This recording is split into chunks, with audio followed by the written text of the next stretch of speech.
As the Talmud says, you were thrust into the world, not having requested to go into the world, simply put there. Against your will you were born, is how the Talmud phrases it. Being born and living is not difficult. However, living a life that matters is something which we wrestle with such frequency that when we go into the local bookstore, we're not surprised to see books falling off the shelf about how to live a quality life, how to live a life of joy and happiness, how to realize goodness in our life so that we feel like we're making a difference and that our life indeed does matter. This is a problem that is new to modernity, but only new because we're new.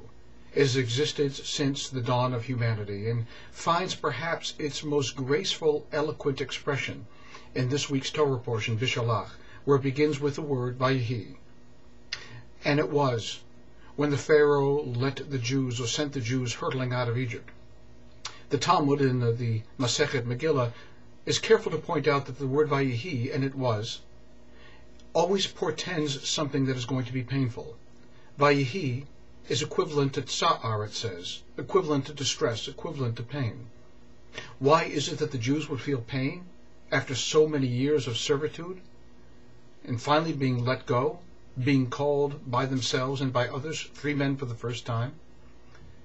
Because it was a change that they were unprepared mentally to grasp. It is one thing to work all of your life for a certain specific goal, and then when you get it, what then? What do you live for? How do you reconstruct your life so that it still has meaning in it?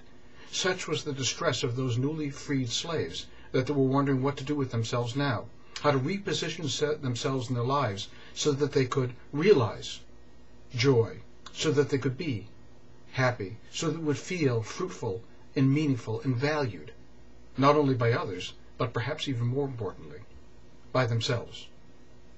And so it is that not only the slave generation had to reckon with how to find happiness, it continues to reverberate throughout the centuries. How do we find ourselves in a place of bliss? Bliss perhaps is best realized when we lead a life of giving. When we do, think for a moment about all of the great things that you've done in your life, and think about all of the joy that you continue to take from them even years later. Why don't we learn from that? Perhaps that's the lesson of our own Torah life, and perhaps it's the lesson of the Torah itself too. To find our own true, real ground means to stand and act as God's emissaries, not once, but every day. Shabbat Shalom.